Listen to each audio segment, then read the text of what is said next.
Hello, a very warm welcome to Crossings, the seamless film festival series. Crossings is a collaboration between the Center for Modern Indian Studies and Namaste Plus at the University of Göttingen. And the project has been supported by the German Academic Exchange Service, the DAAD, and ICAS MP, which is the Marian Tagore International Center of Advanced Studies. I'm Lalit Vachani, and I've done the programming for the film series. Now, we've tried to program films that share commonalities with earlier ones or are in conversation with earlier films in terms of their theme, in terms of their content, but also films that are very different in terms of their form and their style. And we like to say that this film festival is suggestive of the journeys made by the filmmaker using diverse and innovative forms of filmmaking. But I think that this is especially significant in the case of some of the films we showcase in this festival series, and perhaps none more so than the film that we discussed this evening, which is Birha by Ekta Mittal. The film is broadly about issues of migration within India, but it is also very different from the one that you saw the previous week, which was Moti Bagh by Nirmal Chandar. And in the context of migration, Birha is about missing people, separation, and longing. The film is set to the cadences of Shiv Kumar Batalvi's Birha poetry. I won't say more about the film because, of course, we have here to discuss the film with Ekta Mittal. We've got Nikola Yaur from CNRS in Paris and Nicole Wolf, who's at Goldsmiths University of London, but is actually logging in from Berlin. And so a very warm welcome to Ekta Mittal, Nikola Yaur, and Nicole Wolf for being here and for participating in the film series and in this discussion. And actually, I see Nicole here and I see Nikola here. I think we are yet to be joined by Ekta, but I'm hoping that, as we move along, she'll join us very soon. So I'm going to say a few words to introduce the filmmaker and our discussants. Ekta Mittal, who will be joining us very soon, co-founded Mara, a media and arts collective in Bangalore in 2008. She works there as a practitioner, researcher, curator, and facilitator around issues of gender, labor, and caste in rural and urban contexts. She also works with creative practices in public space through independent production and collaborations with other artists. And she has been making films around labor, migration, and cities since 2009. It's also with great pleasure I'd like to introduce Nikola Yaur. He's an anthropologist at the CNRS in France, specializing on the anti-caste movement in India, on which he has published a number of articles in academic journals. Influenced by the cinema verite work of Jean Rouch, he is interested in the links between documentary cinema and ethnography, as well as in the aesthetic contribution of filmmakers to political subjectivity. I'll just say a little bit about a couple of Nicola's films. So filmed during his thesis fieldwork at the end of the 1990s, his first film, Sangharsh, portrays the political activism of the Dalit Panthers in the late 1990s in UP. And in fact, we screened this film for a political documentary film course the previous year. Nicola's new film, which I have yet to see and I'm looking forward to seeing, is called Paris, Street Camp Days, which highlights the mobilization of newly arrived immigrants in Paris, where they squatted on the streets to defend their rights as asylum seekers, rights that were denied by the French government. So thanks, Nicola, for being here. Also, with great pleasure, I'd like to introduce to you Nicole Wolf, who's a senior lecturer in visual cultures at Goldsmiths, University of London. Her research, pedagogical and curatorial projects have concentrated on political feminist cinemas in South Asia, within anti-colonial struggles, and more recently on decolonial agri-cultural practices and cinematics of the soil.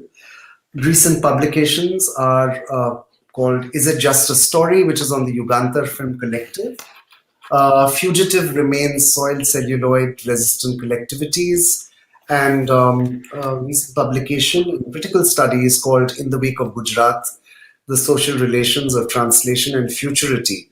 And very interested in knowing more about this work.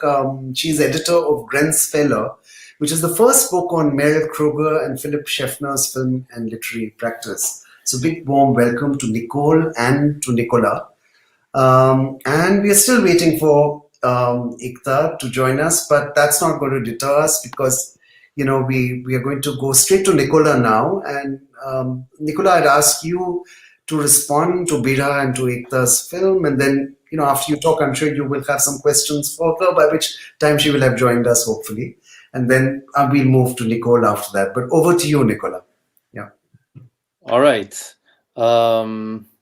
Yeah, it's okay. It would have been nicer if Ekta would hear what I have to say in order to respond, but I don't know how to. Shall I go anyways? Because please go. I'm going to just see what's happening behind the scenes. Right? Okay. So, in fact, Apurva, if Apurva is here, if you could just, I'll share Ekta's email with you. If you could just be in touch, that'll be great. Nikola, please go ahead. Yeah, so thank you for this invitation. It's I always love to discuss films. So, and in academic spaces also, it means something to me because, as you said, I'm always trying to make these connections between ethnography and documentary filmmaking. I think as ethnographers, we have a lot to learn from them. First of all, because of the time they spend filming, and sometimes even starting to study the subject before starting to shoot, actually, and also because of the creative ways in which they engage with the subject, which can really show, convey some new ways of thinking about those subjects, which are less academic in a way, but that can inspire us in terms of ideas as well. And I've been really witnessing this practically myself by engaging both through films and through academic, more academic kind of work through my ethnography on the same subjects. On the migrants, I've also written things, and of course, like my film Sangarsh, which you mentioned, was based on my PhD fieldwork, during which I had brought with me a small video camera with which I shot. And what I've been able to achieve with the film and with my academic articles, PhD writing, etc., has been going in very different directions. Of course, it converges, but really making a film has enabled me to see new things which I couldn't see with the writing. So I just wanted to start by this little digression, hoping that Ekta would join in the meantime. So, but if she's still not there, if you want, I can just start with my comments. Right. Ekta, no, still not. Huh? Okay. Well, we could start with a sequence, or if you, I don't know if you. Maybe that to gain some time. That could be a good idea, actually. Yeah. Yeah, I've just sort of dropped her a note asking if there's a problem. She should be joining us because she even joined us for the tech rehearsal. Yeah. So I can't. Please, Nikola, I would just like to go ahead. Whatever you prefer. Yeah. All right. Okay. Yeah. Okay. So first of all, I wanted to note that this question of internal labor migrations in India have remained quite invisibilized for a long time, although there have been a social reality, and I think that since the COVID lockdown in 2020, this extreme brutal lockdown, which was such a disaster for these migrants, has brought the subject to the public attention in quite a dramatic way. But much prior to this, with her co-filmmaker Yashashwini, Ekta already did her 2 films, Distance in 2011 and Presence in 2012, which to my knowledge were quite one of the first attempts to represent these lives, and in quite an original way. So I'll both refer to Birha and to these 2 films in my comments, because having seen these 2 films and considering that Birha also refers to the same characters, although they have, one of them is missing, and I think it's one of the motivations that made Ekta do this new film. In any case, it really affected my way of looking at this new film, Birha. So I will engage in some comparisons between these films. So the originality of Distance and Presence was to depart from the usual representation of the proletariat, which focuses primarily on material issues of livelihood, exploitation, of labor, class struggles, and so on, to propose a radically different and new perspective in those films on privacy, imagination, dreams, romantic imagination inspired by Bollywood actors and actresses, fantasies, ghost stories, etc.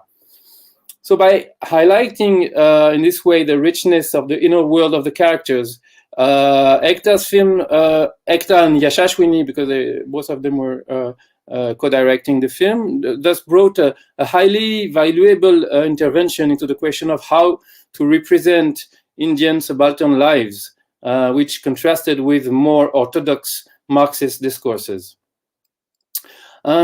Nevertheless, these 2 films remained anchored into material dimensions, and the question of labor remained present. You had Ekta. I was addressing Ekta in this talk, so hence the you, Ekta. So Ekta had earlier mentioned Jacques Rancière's book called The Knights of Labor as an inspiration. And this film seemed to me to reflect some innovative theoretical approaches of subaltern subjectivities. So now this latest film, Birha, departs more radically from any material issue of the labor migrants to develop a purely poetic approach on emotions, intimacy, etc. Thus, leaving the question of social class in the background. And the film therefore takes us into the texture of human emotions. One even feels like experiencing a parallel imaginary world from which all social or political discourse has been evacuated and substituted by a highly creative representation of the characters in a world which borrows to fantastic aesthetics. So for this purpose, the film relies on special effects, as well as the sound design and the use of extra diegetic music, and it challenges more conventional approaches of documentary filmmaking. However, despite this radical shift, Birha also speaks of a strong commitment to the director's previous film's characters. So there are both elements of continuity and change between this and the other behind the teen chic projects to which these films belong. So on the one hand, the issues of separation, the emotions of longing, which the film explores aesthetically, are not treated as specific to any particular class anymore. But on the other hand, the film continues to focus on the same characters and social milieus as the previous ones. So as a first question, I wanted to ask Ekta if she could clarify this point. Do you see the film as primarily about the particular subjectivity of this class and this particular life world of the migrant laborers? Or do you consider this social location of the film as incidental? Would it be right to argue that the film seeks to escape any sociological discourse in order to address human emotions from a poetic point of view, as it seems to me the title Birha, which is borrowed to India's poetic tradition, seems to suggest?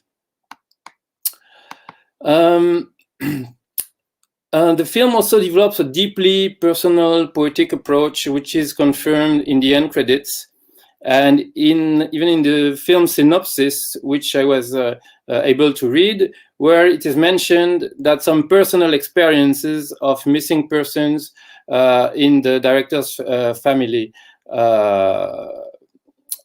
as one of the motivations to talk about this notion of Birha. And so in the synopsis, Ekta writes that, I quote, "It is a personal film that speculates on incomplete conversations between my family and my uncle who went missing.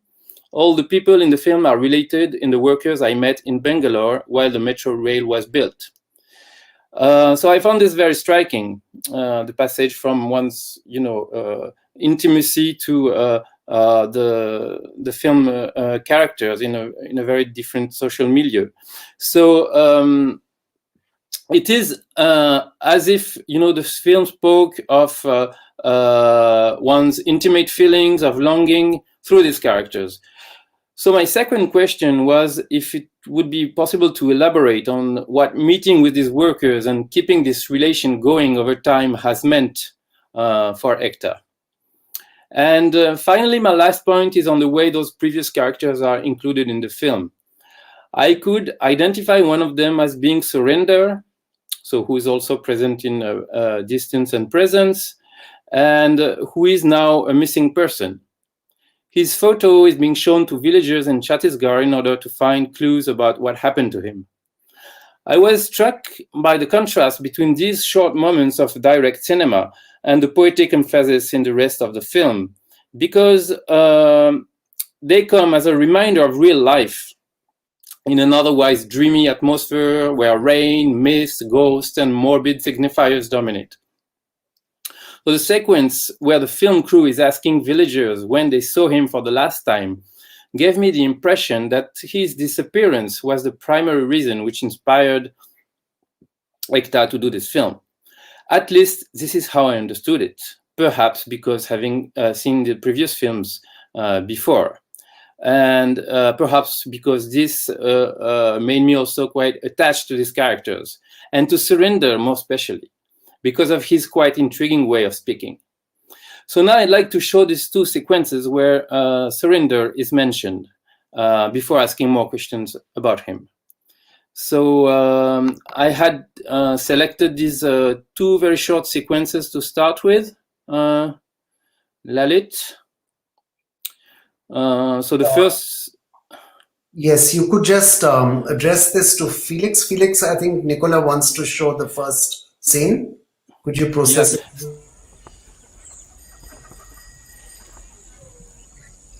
नहीं तो पहचान हमको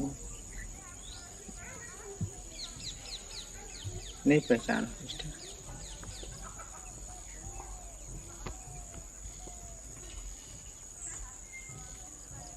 ये मींज परिवार से। अच्छा, मींज परिवार से नहीं पहचान रहा सिस्टर। ऐसा लगता है मींज। शक्ल से तो लग रहा है, शक्ल से तो लग रहा है।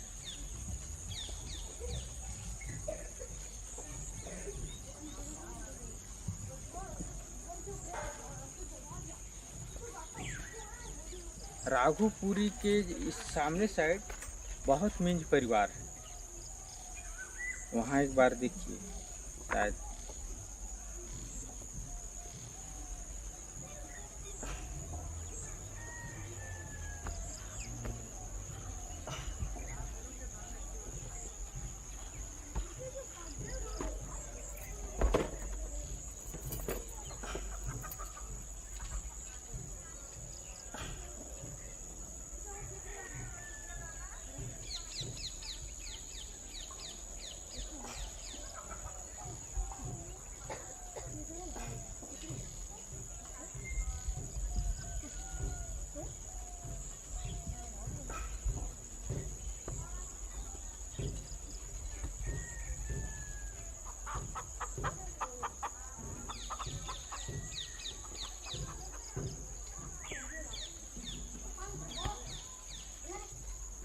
हम नहीं देखे।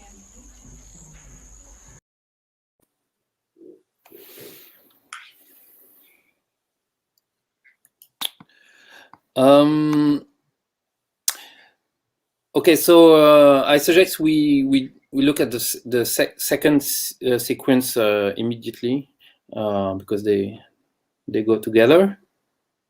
So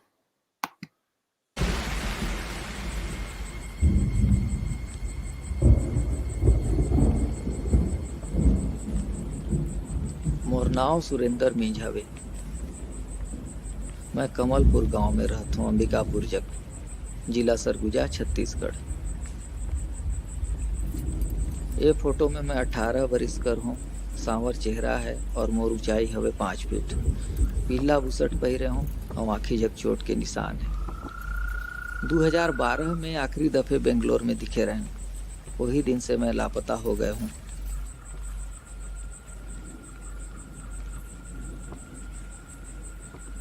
अगर कहीं मैं मिल जाऊं तो ये वाला नंबर 9880755875 पर फोन लगा के बता दिया तो बड़ा कृपा हुई। बताए वाला के खर्चा पानी देहल जाई।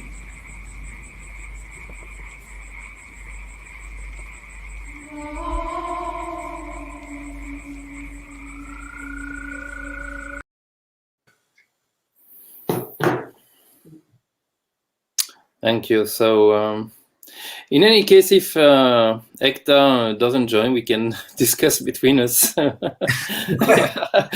the idea. About these questions. Yeah. Okay. What do you think Ekta intended when she did this scene? What do you think was the thought process behind this? No, but I mean, this is what's wonderful. Actually, we have Nicole, and we have Nikola both here. So I would love to hear actually how you see this film and how you see the construction of particular scenes, And we can just, Nikola, if you want to open this out already, and maybe, the questions you've asked, you could even just put across to Nicole. And Nicole, if you could respond to some of the scenes that, Nikola has shown, we could just take the conversation further from there. But, okay, or should I just finish my... Absolutely. Okay. Absolutely, please. All right. Yes. All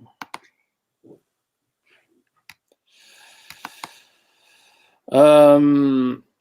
So in this last sequence where the phone number is given, it's quite touching because it's like a call for witnesses, for surrender. So we really get a very realistic feeling of a missing person.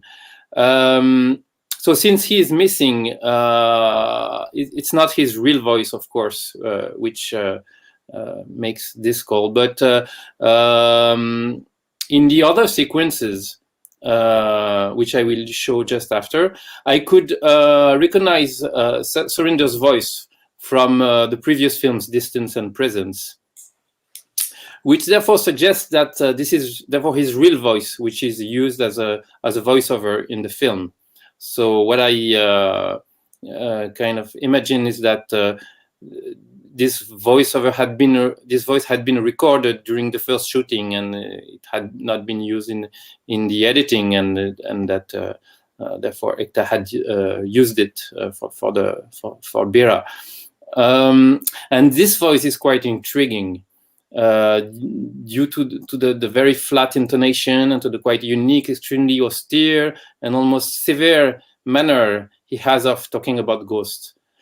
One has the feeling that he speaks from a parallel world, and as if his own existence itself became ghostly. But beyond this dramatic effect, his voice also sounds like someone who is utterly depressed,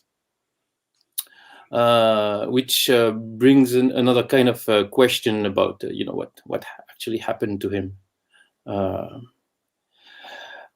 So I would like now to look at the third sequence, which I chose actually not for the visual, but really to listen to this voice.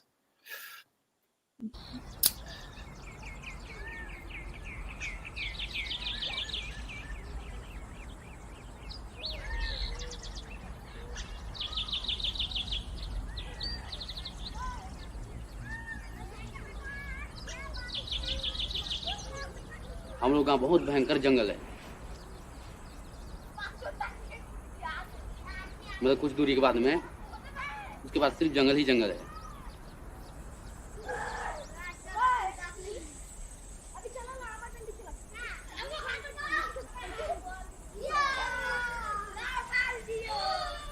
हम लोग गांव का ladies सब जब जंगल जाते हैं ना, लकड़ी सब बिकता है इधर ही, उधर बिकता नहीं है, जंगल से लाते हैं हम लोग लकड़ी।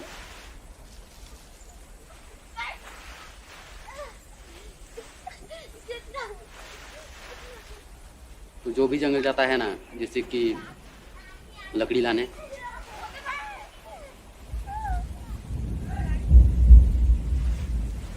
तो वो भूत जो है वो समा जाता है उसमें, और घर आते ही वो खत्म हो जा रहा था।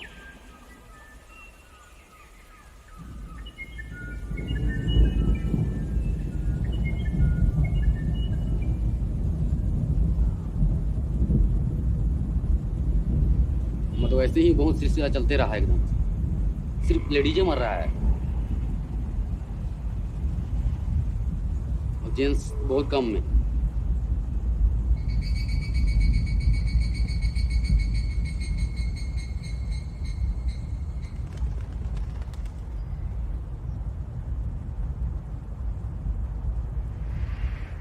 हम लोग के घर के बगल में एक औरत थी जो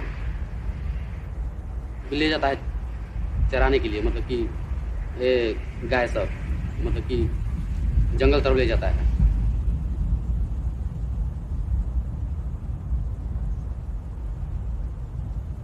वहीं पर वो खड़ी थी, मतलब छाता लेके, अब खड़ी रह गई वहीं पर, मतलब खत्म हो गया।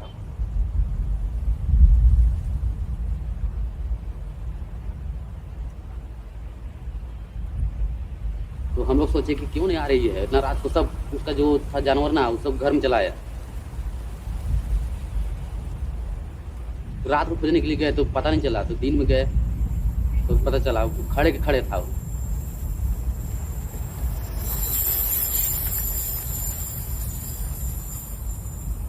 जाके छुए, गिर गया, ऐसे वो मर गई।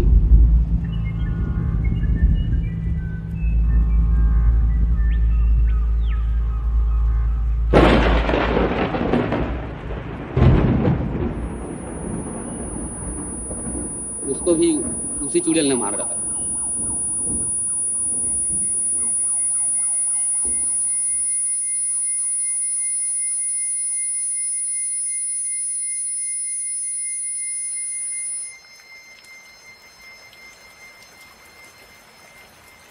रोड इधर है, ये रोड है, उतना खास गाड़ी उड़ी नहीं चलता है उसमें। अब इस तरफ उसको दफनाया गया साइड में, और उसी जगह में आम का पेड़ है।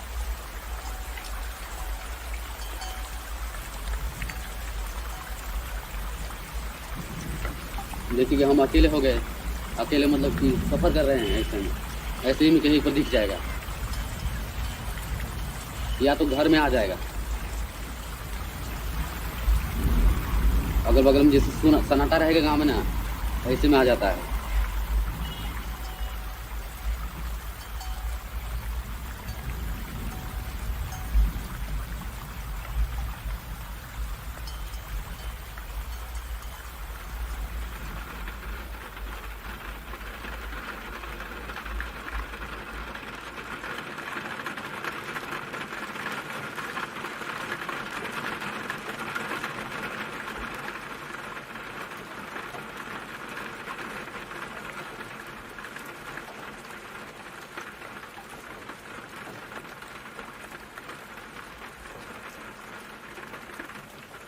क्षमता, बर्दाश्त, दिल पत्थर हो गया है, अब सुनने का, बर्दाश्त करने का क्षमता हो गया है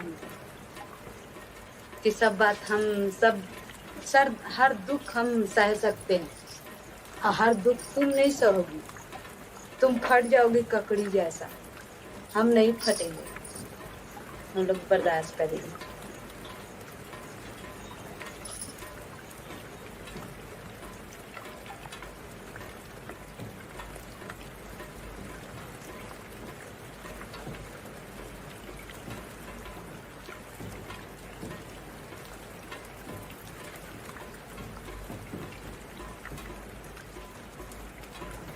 ठीक है, सब दुनिया ठीक ही चल रहा है, ठीक चल रहा है, मगर चलाने वाला कोई और है। चल रहा है मगर नाम है इसका, मगर चलाने वाला कोई और है।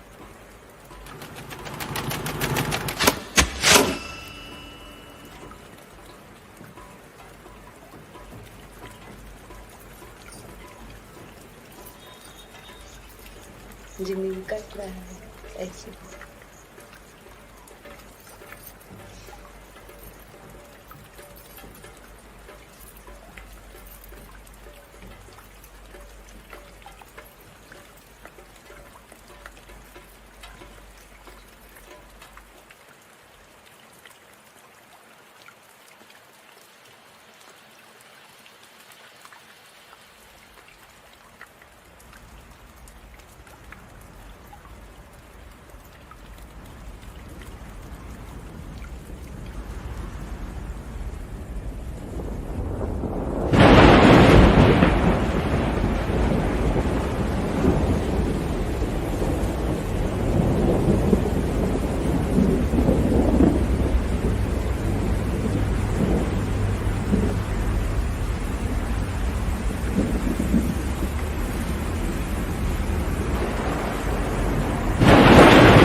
Okay, so okay, the sequence was supposed to stop a bit earlier, just at the end of Surinder's voice.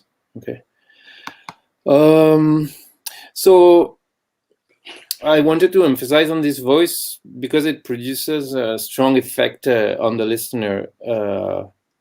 And in my view, it inevitably also conveys the filmmaker's own emotions, not only as a filmmaker, but also as a friend regarding his disappearance. So as a last question, I was also curious of whatever it would have been possible to know about Surinder's personality and how Ekta decided to represent his character in her films.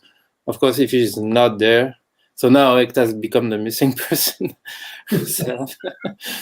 But it won't help us, unfortunately, to answer this particular question, which will be difficult to discuss between ourselves, because I wanted some practical information about Surinder. I have suggested earlier my own feelings when listening to him, the kind of effect it has on me. But I wanted to know what it meant to Ekta as a filmmaker, and not to know who only to know who Surinder is as a real person or as a friend, but also as a film character, which as filmmaker we necessarily construct in certain ways to tell our stories. And also, I would have liked to know when she got in touch with him last, and when was this voiceover recorded, and if she eventually managed to meet his family and find out more about what happened to him. So that's it. Thank you. Yes, Nikola, I mean, I think said great questions actually, and also. Thanks. Very evocative scenes that I think you've selected in terms of the questions you asked. But I'm going to hand this over now to Nicole, and if you could just get both your perhaps your response to some of the questions raised by Nikola, or some of the things he points out, and also your own response to the film. Yeah, thank you very much. I mean, first for the invitation to be part of the festival, Lalit, thank you. And and thank you, Nicolas, for starting, especially in this kind of funny situation with Ekta not being missing. I mean, maybe that's supposed to happen. Maybe she's giving us a task. It's our quest now. So, and I... yeah, as you, Nicola, also I immediately thought of the trilogy. I've only seen Birha now, but knew Ekta's work and her kind of interest in labor politics and in the question of representation of labor and laboring bodies from earlier.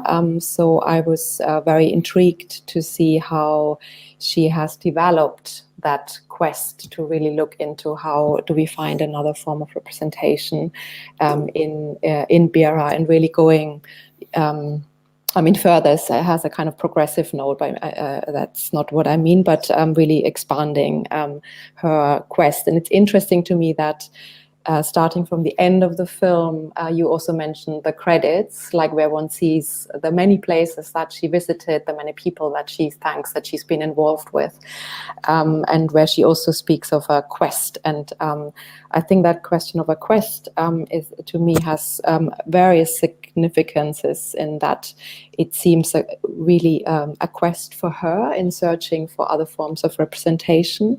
And then, as you pointed out, in the brilliant sequences that you have chosen, Nicolas, also show, like the first sequence, how the film is constructed as a search, as a kind of, so it's almost setting up a kind of fictional dramaturgy, which she's partly following and partly not following, which also makes that film very interesting. So, and with the second sequence that you showed, that dramaturgy of a search is partly fulfilled and partly frustrated. And I think these are aspects of the film that this sort of non-completion or only part completion in the film in terms of its narrative seems very interesting to me in not providing us with all the information and leaving many things open for us to grapple with and to maybe find our own quest. And I think overall that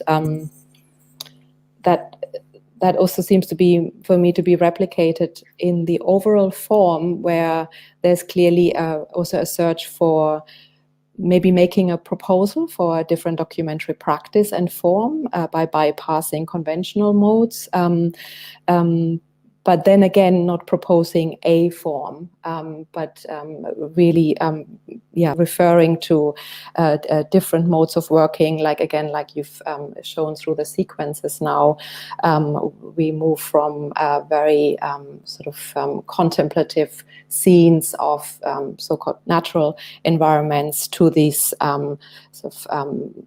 performative sequences where people hold the photograph and wonder whether they have seen surrender. So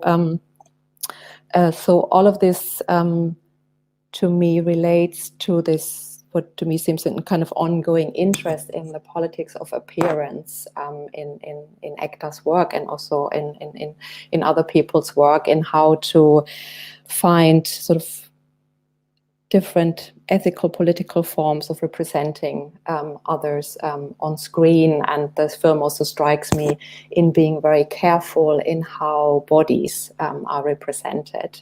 Like often also you see the back, you see the side. There's and the images where you see people frontal are often performative images, where particularly women are very bold in how they speak to the camera and present themselves. So this politics of how people appear on screen in front of the camera was very striking to me, and very interesting how careful that is crafted. And that also goes back to something that you mentioned, Nicolas, in sort of an inspiration maybe through the Night of the Laborer.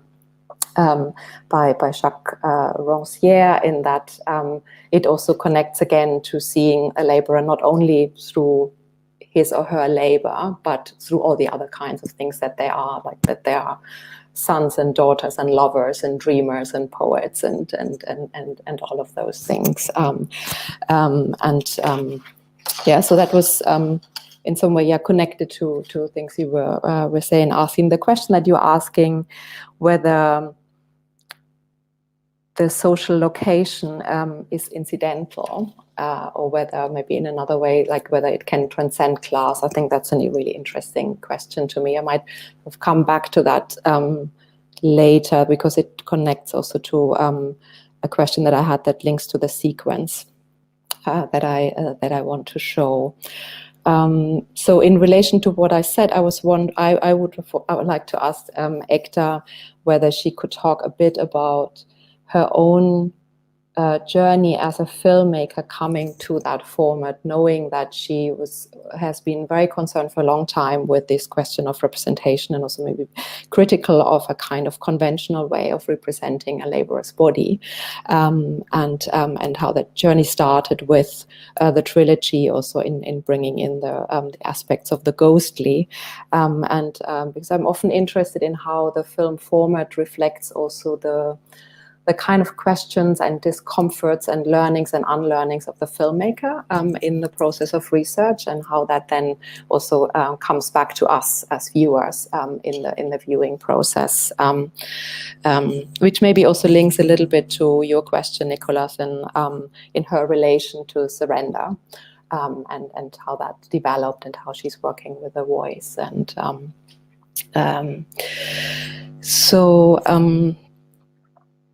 just seeing whether I should continue with maybe in relation to the sequences that you have shown. What to me was also interesting in these sequences, these formative sequences of looking at the photograph, is also again that particular relationship between those on screen and those who are viewing, that we are not seeing the photograph in that moment. I mean, we have seen it before, but we are also somewhat left outside of the sequence. But at the same time, there's still a kind of positioning of the camera.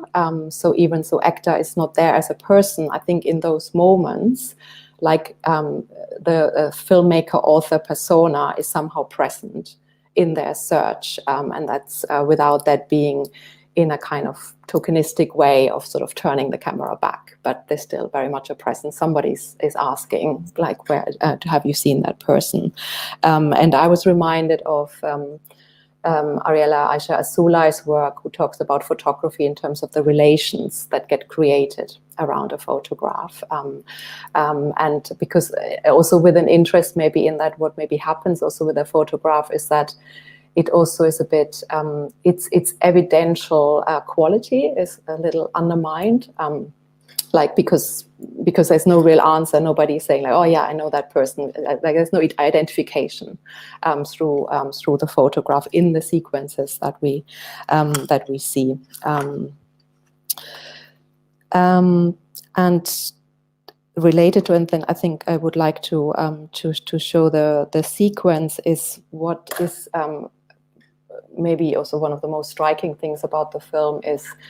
That it talks about migration from going back to where migrant laborers have migrated from, but that it also makes that link between the urban and the rural.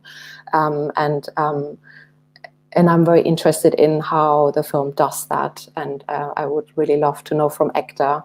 I would really like to know more about that move, I mean, which is on the one hand in that search for a missing person, but there also seems to be another interest in working beyond a kind of categorization of the urban and the rural. And that's the aspect of the ghostly also in the filmic language that seems to connect both areas. And I wanted to pay particular attention to how the rural is portrayed, also because that even so I'm not so familiar with Shiv Kumar Batalvi's poetry, but that interest in the rural also seems to be in that work. And so I was very interested in how Ekta is picking that up or trying to work with that. So maybe we could have a look at the sequence that I had chosen now, and then I can talk a little more about that. Last time I couldn't see the sequence while it was played. I don't know what I did. मैं तो एक मछली जलती रानी हूँ कि जो पत्थरों में ठोकर मार रही है. जब पानी निकलेगा तब आपको बोलेंगे.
मैं नहीं डरती,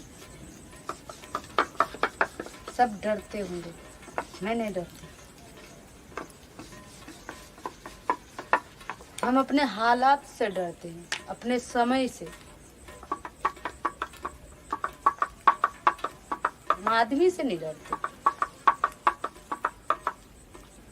आदमी से नहीं डरते।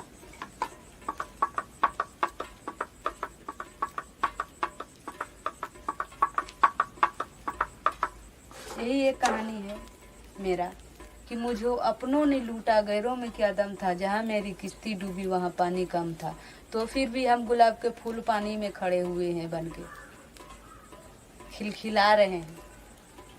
हर कोई हमको चाह रहा है, दिख रहा है।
Yeah, I think we seem to have lost Nicole as well. I'm here. Oh, okay. There. Sorry. I just watched on the other stream. I'm here. Sorry. Yeah. So in relation to that, to this sequence, there are a few different aspects that I saw connected here. One is the aspect of the ghostly that I mentioned earlier, which to me was on the one hand connected to a transgression of space and time, also how the film kind of moves through different spaces, but also seems to subvert like a past, present, and future, and in its form, sort of undermining a socially as realist presence. So the ghostly for me also is linked to the aspect of mourning and absence in the film, but at the same time there's also a sense of a kind of maybe a silent revolt against prescribed lives and representations. So the sequence with the three figures, for example, but also the very different ways of how the ghostly comes into the film are very interesting to me. Also, what was striking throughout the film, and maybe also in this sequence, is, of course, the very careful attention to details of matter, and matter in what one might call nature. Here is often the forest, so we are by the sea, walking across the field, the rain and the fog, or other environmental elements. And in that, I felt there was a search to relate to the roles through those who are waiting, so the women who are waiting, but there's also, and that I was really interested in hearing from Ekta. I was wondering whether it's just my way of looking at the film, or whether she was also really interested in finding a visual and audiovisual format that transcends a kind of relation between human and other species, through the ghostly, but also through bringing in other epistemologies, through bringing in Shiv Kumar Batalvi's poetry as a kind of Sufi poet. So I was interested in also thinking a little bit maybe about filmmakers like Abhichang Veerasekatol, where the kind of supernatural and our really the looking for what these rural epistemologies might be, or how can we can relate to that, and how we can go kind of beyond a kind of a boundary between, like I said earlier, the urban and the rural, or the kind of human and other species. And I think that comes back again with a final sequence where we're going much more into a kind of metaphysics of life and death. And there also I was relating back to your question, Nicolas, where you were asking the question whether this also location beyond class, in the way that the film moves into that, into the sphere of the contemplative, but really in the end moving to death so that would have been a question to Ekta, whether how then in that way Shiv Kumar Batalvi's poetry informed her visual and sound work, from which particular work she started, and how that working process took place for her, how that poetry came in, and how that then particularly worked out in relation, maybe in terms of the filmmaking process, the way of using text, pre-written text, and working very exquisitely with sound. I mean, there's a lot of the soundscape seems so important to the film. The moving between the different. I saw in the credits is Snow Forms by Murray Schafer, and then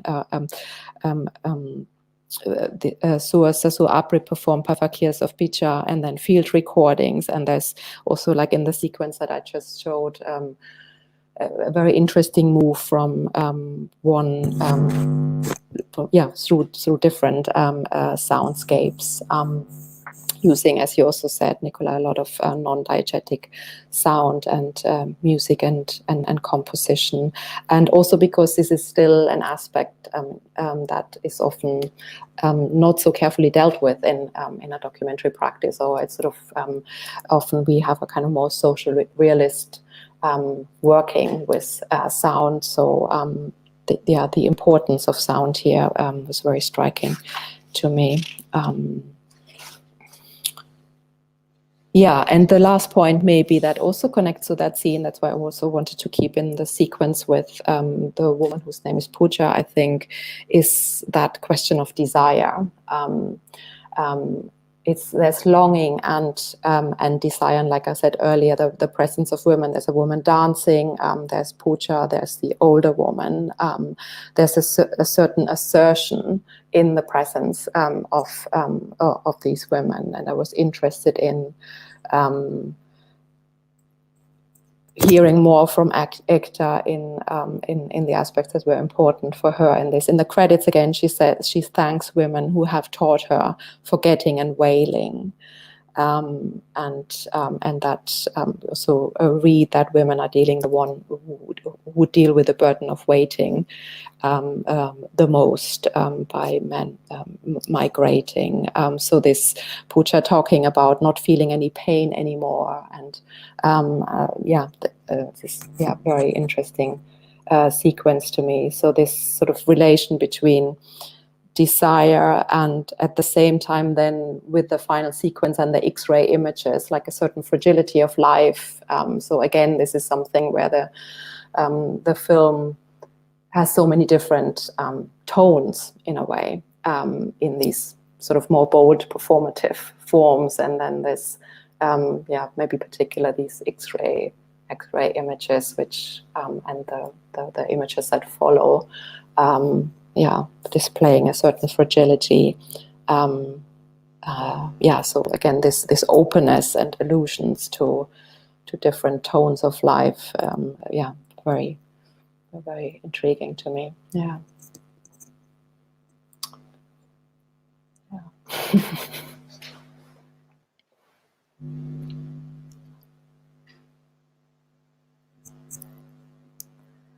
I do this all the time.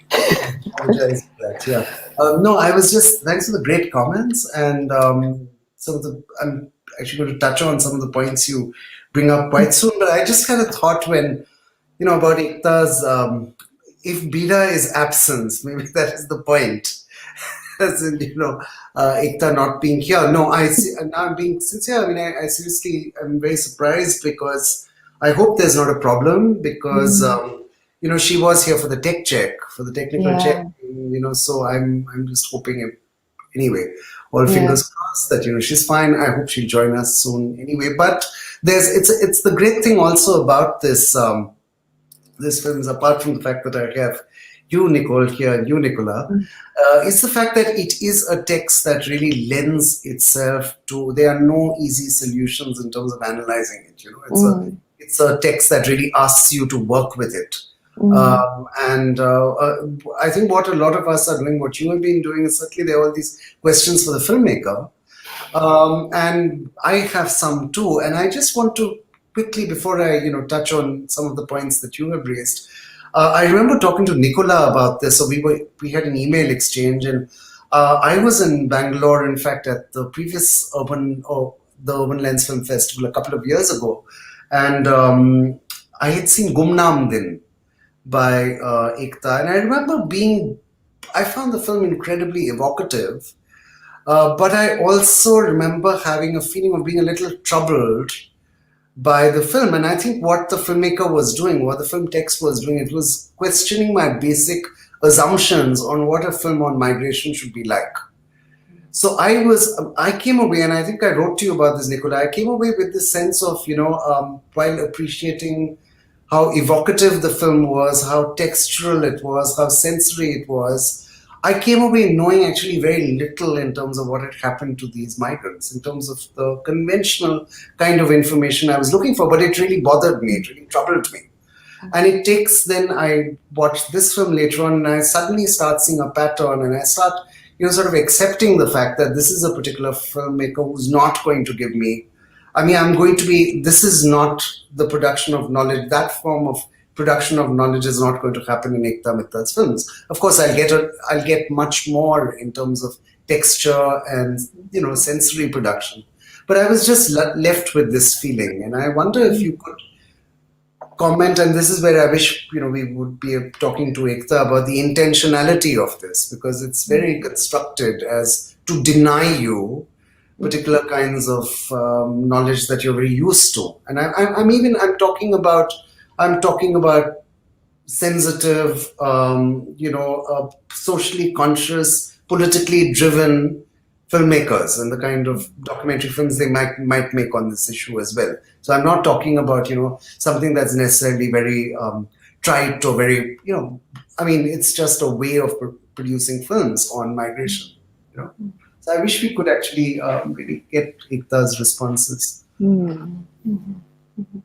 But in terms of what you brought up here, Nicole, and I just wanted to, talk to you. I was also struck about how the women in particular are in performative mode, and there's a particular kind of look, a gaze that the filmmaker has, and they look back at the camera in a particular kind of way.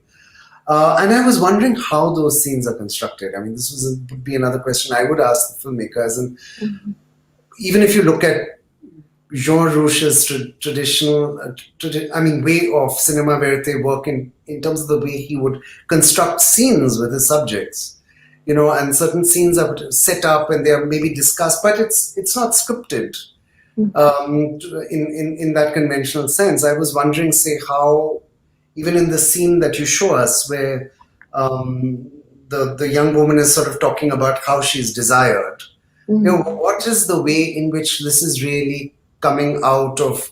Is it her inner thoughts? Is it just something she says for the camera, or is there some kind of a go-between? Is there something being talked about but then scripted or developed further? To me, it's a fascinating way of working, but I was just wondering how she goes about it. And with Nikola, my one comment that I found very, very interesting that you do at the beginning of your presentation is you start looking at Ekta's work across texts and you start seeing patterns. And that to me was very interesting, because I was also wondering about, I wanted to talk to her about a new work, which if you see Sabut Evidence, the film that came out, which is on the, I think the Bangalore Metro workers, and over COVID days, how they've actually not been paid. And it's almost in some ways gets the workers to talk, and it's almost like an angry film. It's a film that uses interviews. It's a film that's very conventional in the way it's been put together. It showcases the problems of the state in not, providing, delivering anything, food, resources, sustenance to these workers who've just been left to fend for themselves, over the COVID period of time. And I was wondering, what is that form of filmmaking, which is much more conventional, to the films we've seen? And the ones I've seen are Gumnaam Din and Birha. And was it perhaps even a response to, and this happens to, I think, the best of filmmakers, that you get praise for some of your work, but you also get criticized. And precisely the form that I say that, when it's, migration is about so many things, and we get to see one particular aspect, definitely a very, very poetic and a very atmospheric and a very, but we get a particular treatment about issues of migration. We don't learn very much about migrants otherwise. I was just wondering where these particular films came out of, and that would be a question, say, I would have asked Ekta as well.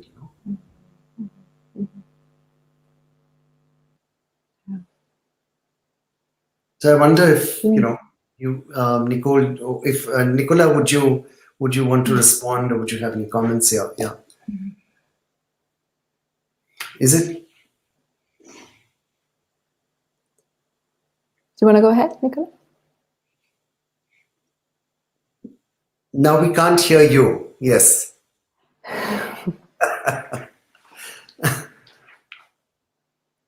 No. In fact, Felix, is it possible for you to put Nikola on from your controls? Yeah, he's muted. Oh no, okay, I can do it. Hear her. She just has to talk. Yeah, I totally agree with you, Lalit, regarding what you just said, and I think that's why maybe if I chose these sequences is because it's the sequences that connect the more to the previous films, and perhaps while looking at Birha, I was more interested in finding presence and distance third part in a more conventional. I mean, I was a bit surprised also by this way of shifting to something totally different, which is there's a kind of ambiguity, I think, between speaking about absence and missing persons and the notion of Birha, the poetic notion of Birha, even in itself, which becomes a much more spiritual discourse about longing, about separation. It's kind of also a Sufist concept of separation and longing for reunification with God.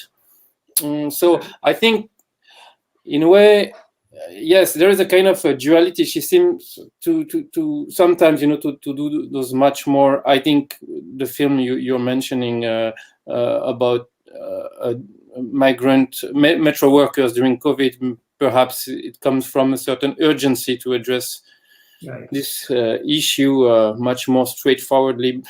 And I think in Distance and Presence, what I really liked was this balance. And this dialectic between the material, the labor issues are still represented there. There are actually sequences where you see people working, and at the same time, there's a kind of escape into the imaginary world, but their own imaginary world. So I think it's much more about migrant lives, material conditions, as well as their more private intimacy, imagination, etc.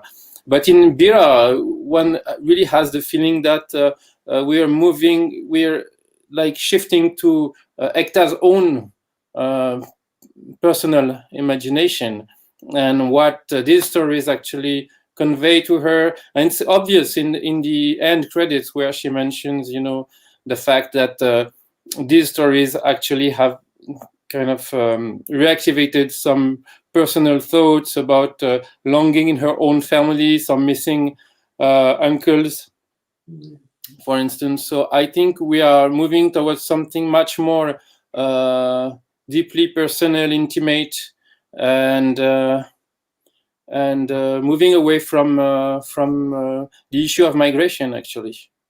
And the title, I think, very much speaks about that. I mean, Birha, for me, as I was saying, Birha doesn't talk much about migration, it's something much more spiritual. Right. Yeah. That actually makes so much of sense, what you just said, because, and now, in fact, it makes me think that the two films that you just talked about, which are the two films I've not seen, ones I must see, which actually combines the fantasy world with actual, material practices. Yes. And I've whereas, so for me, the new film Sabut Evidence was really coming out of two completely different films, which are almost like works of hybrid films or works of fiction or docudrama or whatever you experimental documentary, the way you choose to define, Birha and Gumnam Din both.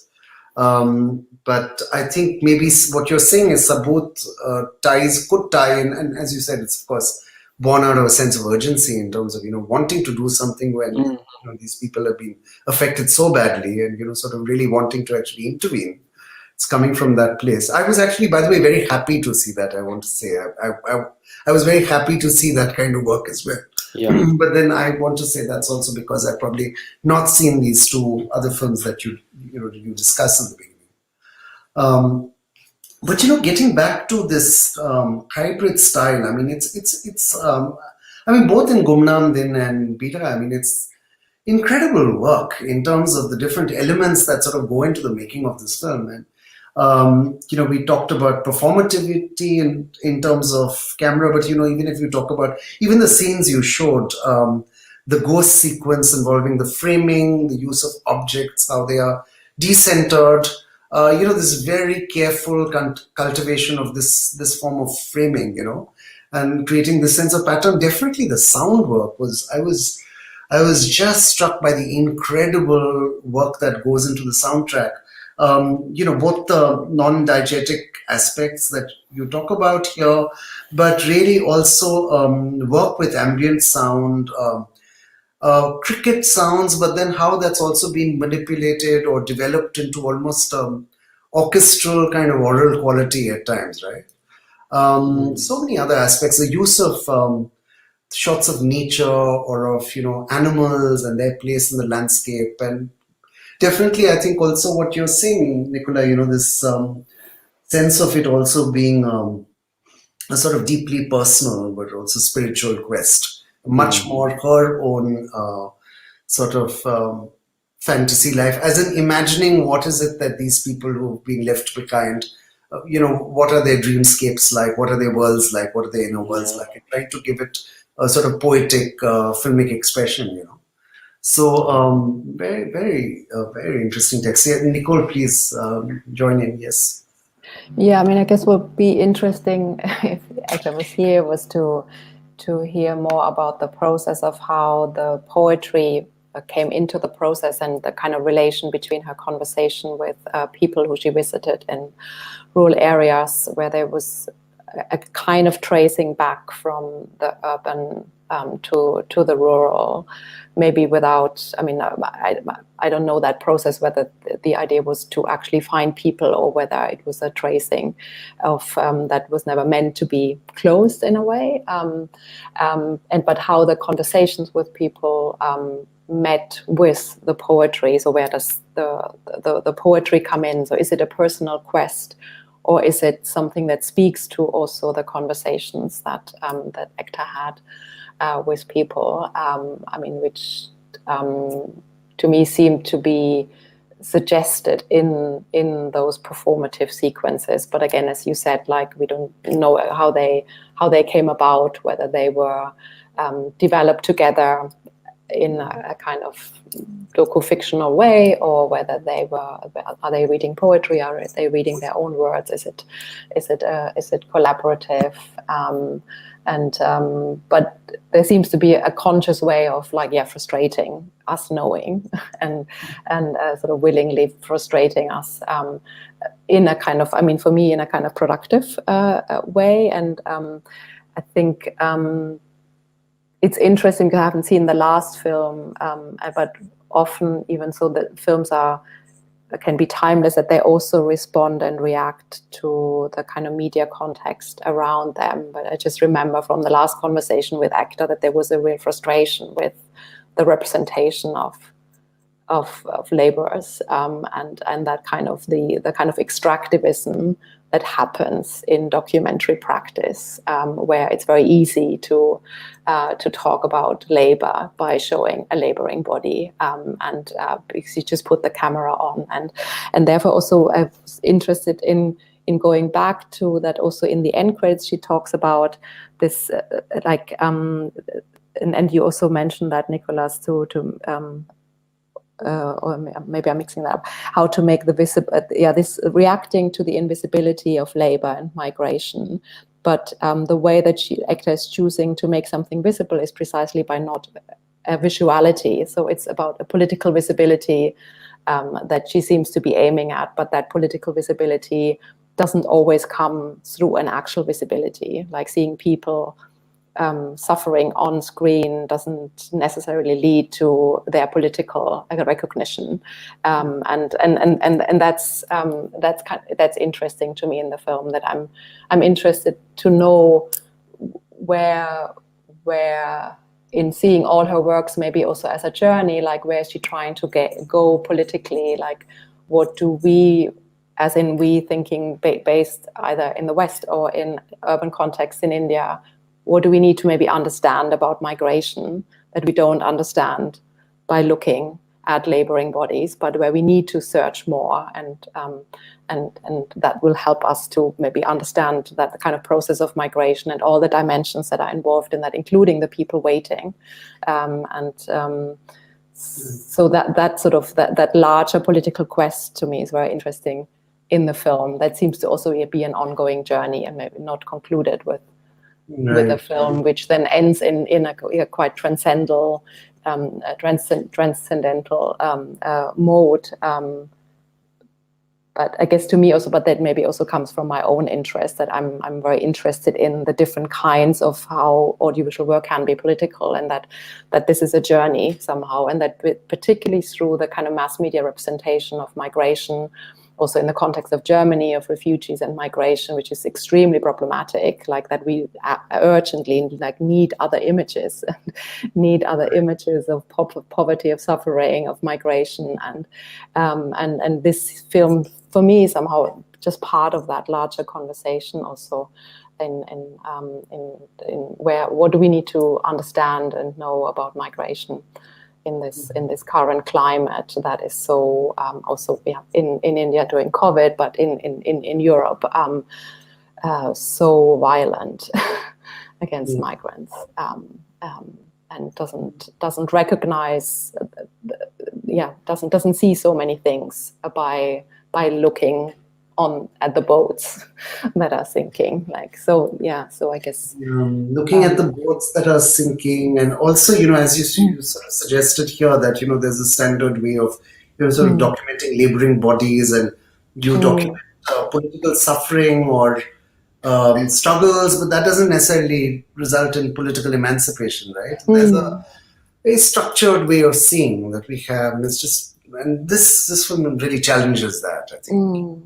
That's exactly what you're saying in terms of this is there. It's not just about say migrants in India during the COVID crisis or migrants in India. It's so true in terms of looking at the whole refugee crisis and the way it's been documented in Europe, for instance. Absolutely. And of course there are again there are filmmakers here who are also different in terms of other ways of documenting some of these stories.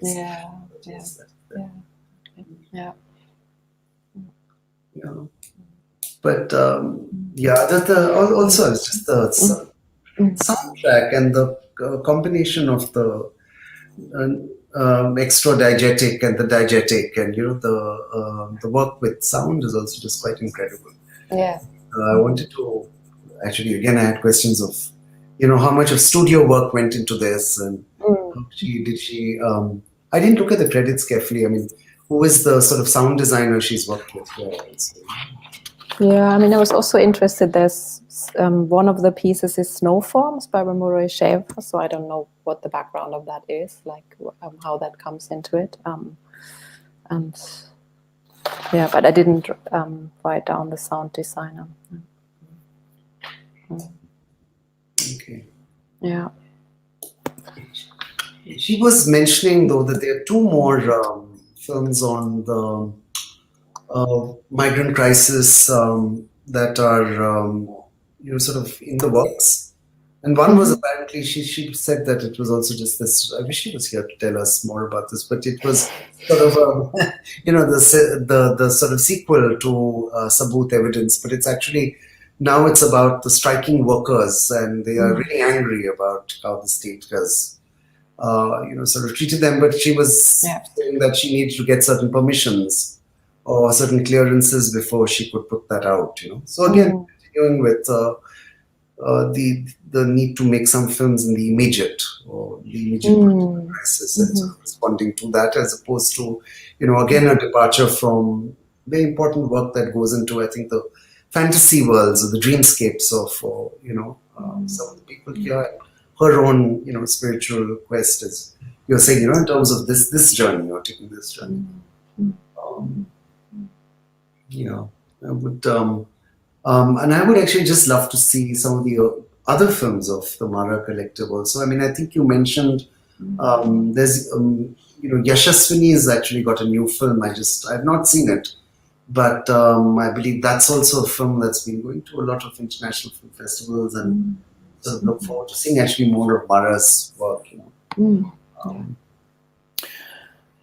Yes, I was also wondering what had been Yashaswini's role in the two previous films of this trilogy, and why Ekta decided to do this film alone, and how it could actually explain some of the questions we were having about this evolution, spiritual kind of quest. I'm going to just see where take us to the comments and just see, because we've got about half an hour more, and I'm just going to see what we've got questions. Oops, today is not the day for technology. My mouse is working. It's just frozen. Okay, we're just going to take some questions from the audience. Then I think we could just spark interesting responses. I'm just going to read from here. It's Vijay Sagar. So he asks, it occurs to me that the photo just seems to be a pretext device for the camera to dwell on these, I think, interesting expressions of people lost in trying to recognize the picture. So it's like a pretext. I mean, it's a device for the camera to dwell on and get the expressions of people who are trying to recognize the picture. And I think you've also, both of you have actually pointed out to the way that it really sets up a particular kind of quest or sets up a journey. And also has the filmmaker in it in terms of the way it frames these people, and that, but I was wondering if this you would sort of respond to this question or develop it a little more in terms of the photo being a pretext.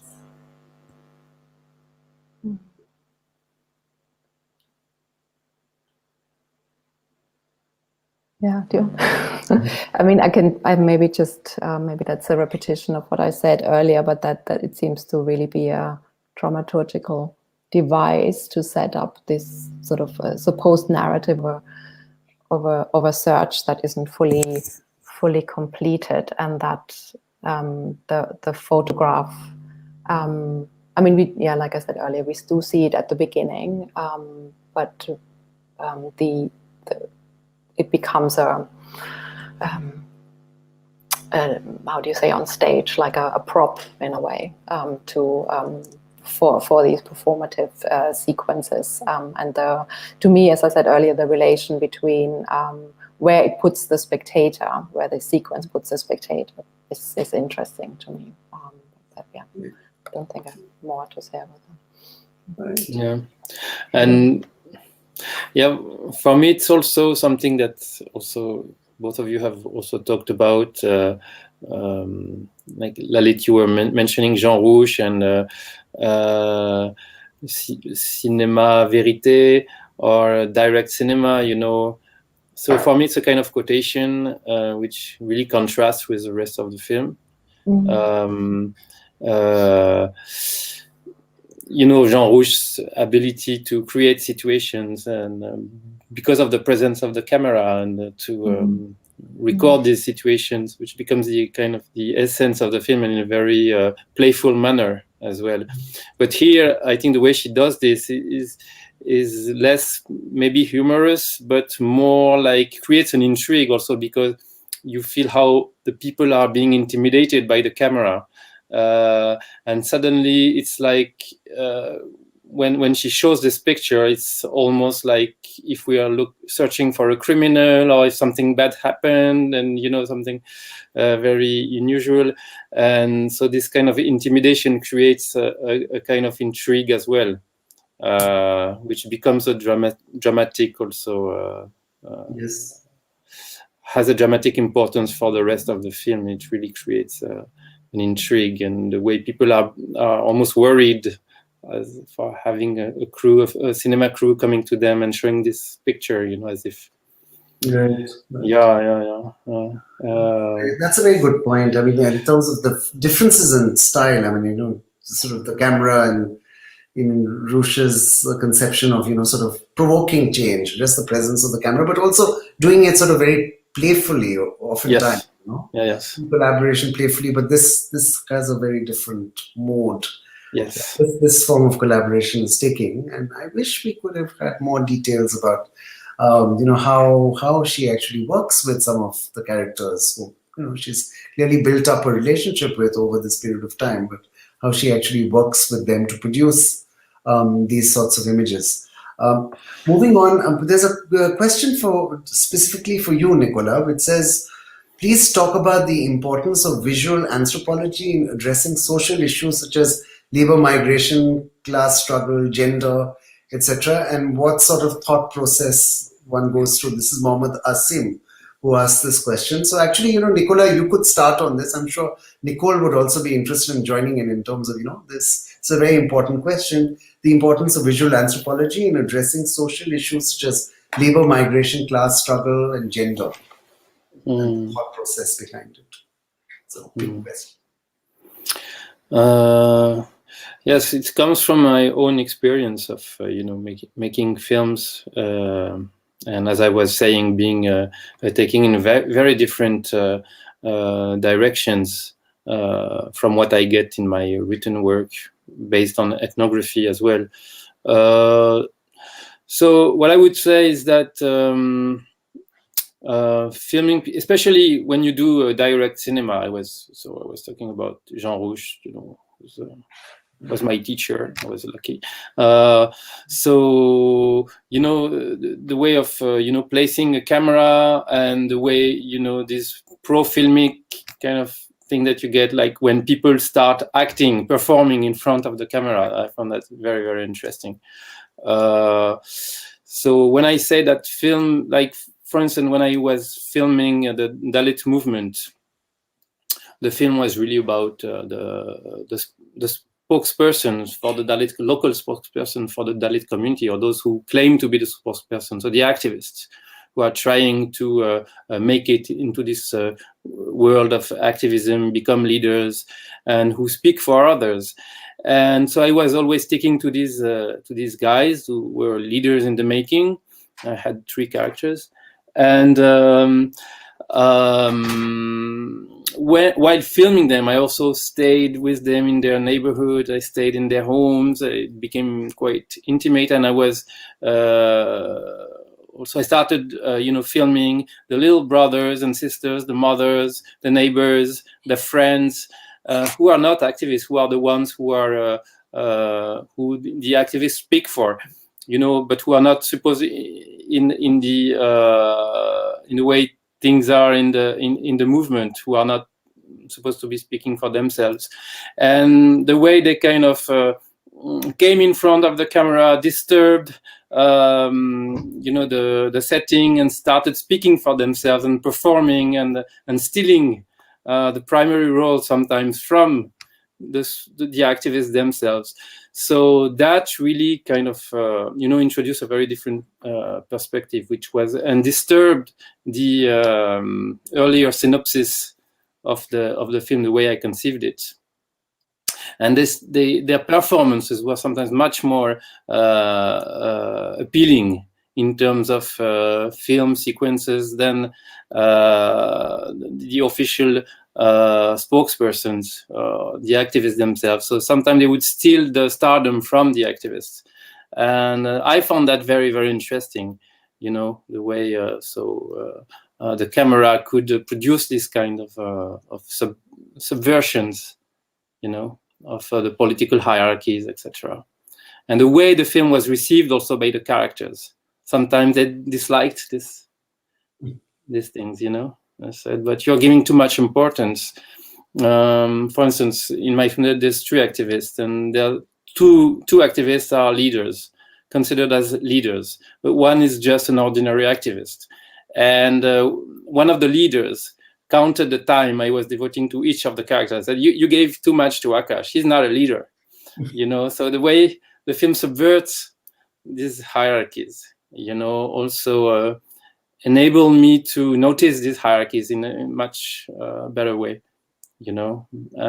So that's a kind of example where, you know, from making a film, from the way people you know, perform and try to come into the picture, actually, I could get you know, other kind of perspectives, and very interesting in terms also of ethnographic knowledge on the movement. So I really learned things on the movement through these things. So it's just an example, but you can see a bit.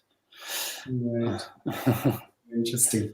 Yeah. Interesting. I mean, that instance you bring up just now is quite interesting. Where you know, Akash is being given too much of time, and the leader says so. But was there any sort of pressure they put on you actually to remove Akash's time, or to actually cut down on? Did that also happen in the sense of, you know, a character's got more power, sort of trying to enforce his opinion on how the film should look? Yeah, sure. That's a very interesting question, because in a way, I think compared to academic writing, filmmaking is more collaborative. You know, it's like when I write an article, I'm not going to go to the people I've interviewed and ask them, do you think it's okay? Exactly. But for the film, I did do that. I did the first editing of the film. I went to them and I asked them, do you think it's okay? And we had a discussion. But eventually at the end, so, you know, for instance, the biggest leader of the film, actually the chief of the organization, Daniram, he was asking me to introduce some newspaper clippings on him to show how he's, you know, given importance in the local press. Or one of his associates asked me to talk more about his childhood, his earlier life, etc. They really wanted something more hagiographic about him, really centered on him. And the last one, Deo Kumar, he was asking for his speech not to be cut, because I had recorded a very long speech by him, which comes at the end of the film, when he's playing a theater piece on Ambedkar, and he wanted his whole speech to be, but I had cut it, you know, because obviously I couldn't spend 30 minutes on this sequence. So he wanted me, but I refused, you know. So in a way, I'm keeping my status as an author, as a filmmaker. I think it's important because there are lots of discussions about, you know, collaborative films, etc. So I think films can be collaborative, but to some extent. But in the end, you know, in fact, I really like the fact that they disliked that I had broken the hierarchies. I thought it was really correspondent to what I actually wanted to do. So that's a good point. I mean, it's happened to me.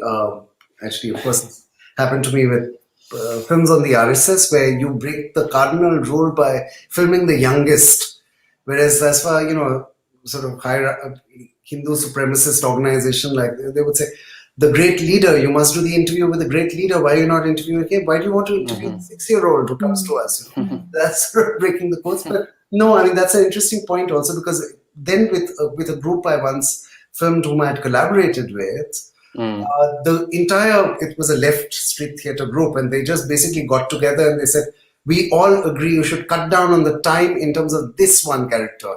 He's becoming the star. So, you know, make it more democratic, give him less time. But the whole group decided that, so I had to actually accede to their request. But that's a very important point, I think. And I hope, Asim, it, you know, actually answers some of your questions. We just went off. We digress, but I hope it answers some of your questions about visual anthropology in terms of addressing some of these social issues. And then Nasim also writes, basically just saying, thanks very much to both Nicole Wolf and Nikola for sharing their views about the film. This has been very insightful. So, yes, and we are very glad you showed up for the discussion as well. So, you know, it's funny because a lot of your questions, and very good questions, were actually directed to Ekta, and I hope she's doing well. You know, and I just hope everything is okay on that front, because we've all, I think, individually tried to reach her on the phone, but she's, I think no response. She's okay. But I just want to say thank you so much, Nicole. Thank you so much, Nicola, for, not ideal. I mean, really would have been great. I can see this session just going on easily for another 45 minutes at least, because you had such good questions, for Ikta. And I will, I think we'll hopefully hear back from her soon and get responses to some of these. But this has been wonderful. Thank you so much. And for the scenes you've selected. And I'm just going to end with an announcement. I just want to say that to those of you who are watching, I mean, this film is available for one more day. And so, please do watch.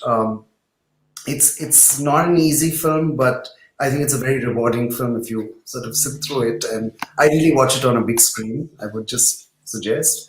I'm going to do a quick reminder about next week's screening. So next week for the 13th of December, we have Writing with Fire by Rintu Thomas and Sushmit Ghosh that was planned. It's a live interactive screening at the Lumiere Theatre in Göttingen. It was going to be our second live offline film event. There's been a change in plan because unfortunately the filmmakers are not going to be able to join us because of the pandemic and security health reasons. But we're still hoping, I can't confirm this, we're still hoping that the film screening will go on as planned. So that's going to be at 7 p.m. on, CET, 7 p.m. here. That's on the 13th of December at the Lumiere. I'll confirm this very soon. And we are still hoping that this film will be available for online viewing for our students. It should be coming on Friday afternoon. So I'll keep you posted with details about this also. One more quick announcement, and this is for our students who are taking the Crossings Film Festival course. A reminder that on Monday, the 13th of December, exactly a week from now, starting at 4 p.m., that's the time we started today, we have our class on Zoom. I will send you the invitation. And Avijit Mukul Kishore will be taking a class on cinematography and visual design across some of the films that we've screened at the Crossings Film Festival. So it promises to be a very interesting event, so please do show up for that.